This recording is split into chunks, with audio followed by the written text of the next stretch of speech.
Hi, I'm Libby, and I've been living on cruise ships full time for the past 3 years. I don't have a car or a house or even have chores or errands. I live a worry free life on an actual cruise ship with 3,600 people who come and go for their vacations. I wake up in a new country every few days, and I enjoy the benefits of cruising all year round. And somehow I'm spending less than I ever did on land. There's a strategy behind how we keep costs so low, the cruise lines we choose, and how we structure our lifestyle to make it sustainable. And there are some real downsides you need to know before you even consider doing this. So if you've ever wondered if this kind of lifestyle is for you and if it's even possible, in this video, I'm going to show you exactly how this lifestyle works, what it's like, how I got here, and hopefully answer any questions that you have so that maybe you could do it too if you're interested. We started in the US and thoroughly enjoyed it and saved a significant amount of money versus living on land. We now pay a bit more cruising around Europe, but it still enabled me to save about half of my income. As a matter of fact, I have recently quit and retired from the corporate world. You could probably see by the smile on my face that I'm very happy about that. I want to start by saying that I'm not wealthy. Well, I'm not wealthy in a financial sense. I retired because I realized that I didn't need millions to have a fulfilling life. I'm very grateful for my long IT career. It has provided a lot of opportunities and stability. I really appreciate the last decade where I've been able to work remotely. But I actually lost my passion for it years ago. I have found that helping large corporations make more money doesn't actually feed my soul. On top of that, I saw half of my colleagues get laid off in the last year or two. And at the same time, I was basically training AI to do my job in the future. So I sat down, I crunched the numbers, and I saw that we had enough. Not luxury money or yacht money or anything extravagant, but we have enough.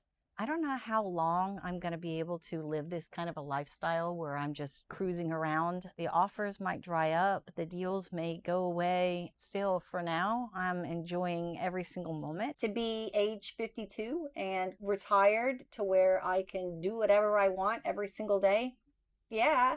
And on top of that, I live on a cruise ship. All right, so how did this all get started? I would say it started with the first cruise that my husband and I took together. So my husband and I were in Europe and we needed to get back to the US. There was a cruise that was a lower cost than the flight. It was a celebrity cruise. We did a little bit of gambling and had fun, and we had a room with a balcony. This was a transatlantic across the ocean. We stopped in Bermuda and we had such a great time. When we got to our destination, we immediately booked 3 more cruises. Before our cruise life started 3 years ago, my husband and I were already nomads. We lived in hotels and vacation rentals, working remotely as we traveled the world. We were considered slow mads, moving every few months. It was fantastic. I had a lot of wonderful experiences, but over time, living on land became increasingly expensive. Flying was always stressful, and the constant travel planning was just boring and exhausting.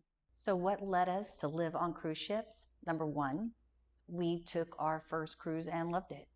Number two, we were already minimalist and nomads and worked remotely, so it was kind of a no-brainer. We just wanted a little less stress from the travel part of it. Number three, my husband had a cardiac arrest and a near-fatal battle with sepsis. After a long recovery, we refocused on our life mandate more than ever. Enjoy life to the max for as much as possible, as long as possible. And the final reason that we live on cruise ships is because of complimentary rooms that we get from the casino. So we started booking some cruises and we tried almost all of the major lines. We learned how the programs work and we eventually figured out which cruise line fits us best. We have now taken over 70 cruises just in the last 3 years, with more than 500 nights on Princess alone. This year in 2026, we have 8 months booked on the Sky Princess. We're going to be getting off of it when it heads back to the US. We're going to be taking a different cruise line. It is our favorite ship in the fleet, and we love the simplicity of staying on the same ship for long stretches. I have the highest loyalty status, elite, which means I get perks like free unlimited laundry, afternoon tea delivered to my room, and even a free minibar each cruise. I know that I am very privileged and fortunate to live this way. I don't cook, I don't clean. Someone else does my laundry. I can have food delivered to my cabin, or I can wander to the buffet pretty much any time of the day, or I can sit down and be served a nice meal. There's also the Princess Theater where you can watch live production shows. Sometimes they're really good. I admit it, my life is ridiculously amazing. There is a bit of a flip side. To some, especially as couples, the cabins might be considered small. Sometimes we have a balcony, but most of the time we're in an inside cabin. After living in hotels for a decade, we're used to being in a small room together. We don't mind. The shows and activities can become extra repetitive, and they're often too crowded to join anyway. Most people are here on vacation, so I totally get it. Living on the same ship continuously just means I need to find the more quiet times and the quiet places to leverage the amenities. Living on a cruise ship while wanting to stay online can also be very frustrating. The fastest speed we get is usually 3 megabits per second. Usually it's 1 megabit. On land, we would get 50 megabits with our phones. It's also more of an opportunity to get sick, unfortunately, just because there's a lot of people in common spaces.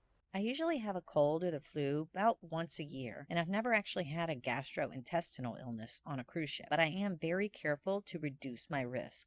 I have a whole other video on hantavirus and norovirus on cruise ships if you want to learn more about that. Plus, there's a casino on board where you can easily charge gambling money to your room. If you're not careful, you can absolutely get swept up into that. And let's talk about my number one biggest challenge on a cruise ship: the food. Let me start by sharing that in 2020, I became very focused on whole food plant-based eating. I became certified in Dr. McDougall's starch solution, and I lost a whole bunch of weight and shared some videos. Many of you follow me because of those videos. Thank you. I am happy to say that I'm back on track with that, although I definitely have fallen off the wagon a few times and like, wow, give me that ice cream cone. It's hard. It is hard being on a cruise ship where there's an endless amount of food in the buffet. There's a 24/7 cafe. I can order room service at any time, and room service isn't just vegetables and some nice oil-free hummus or something. It's, burgers and hot dogs and fries and potato chips. Definitely your mindset needs to be in the right place to make healthy choices overall. So I've made a few unhealthy choices and maybe had a few cocktails in my time, but overall I think I'm in a really good place. I'm very, very happy to have that endless amount of food to choose from. I'm going to have whole videos about what I eat on this cruise ship for anybody who's interested in that. For us, the benefits outweigh the downsides big time, but it does take discipline. I love listening to live music and dancing and having easy access to just fun evenings. I don't worry about my safety or pay for Ubers, and when I'm done for the night, I just walk back to my room. It's so stress-free to just go out and have fun. Honestly, every time my husband and I leave the room together, I feel like I'm on a date. No matter what we choose, we could just go to the buffet or walk around. We could go to the casino. It doesn't matter. It feels like a date, and it's always epic and it's always romantic. And of course, I love showing up in different places around the world without packing, flying, or arranging transportation. But like my husband, my favorite part of living on cruise ships is definitely the water and the skies and just the views and the landscapes. It's just makes you appreciate this wonderful planet that we're all a part of. So everybody wants to know, how much does all of this cost? When you gamble in the casino, you earn points. Those points can turn into free play or they can turn into complimentary rooms. In the case of Princess, complimentary rooms means that you pay port fees and taxes and a $200 per person deposit. We're currently on a series of 9 back-to-back cruises on the Sky Princess, 110 days total. You can see our upfront costs came to just over $7,000. That works out to about $66 a day or $2,000 a month. But here's the key.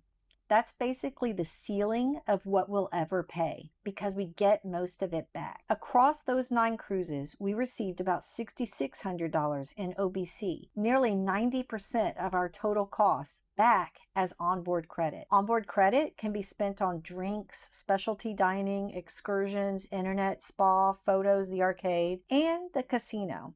I plan to share in an upcoming video exactly how much I gambled at the beginning and how much I gamble to continue getting free cruises. So if you've ever wondered what it would be like to trade your normal life for something totally new and different, something, for example, like living on cruise ships and having fun and seeing different places every few days, or if you're just curious about what it's like to live on a cruise ship, I look forward to sharing this journey with you. Welcome aboard.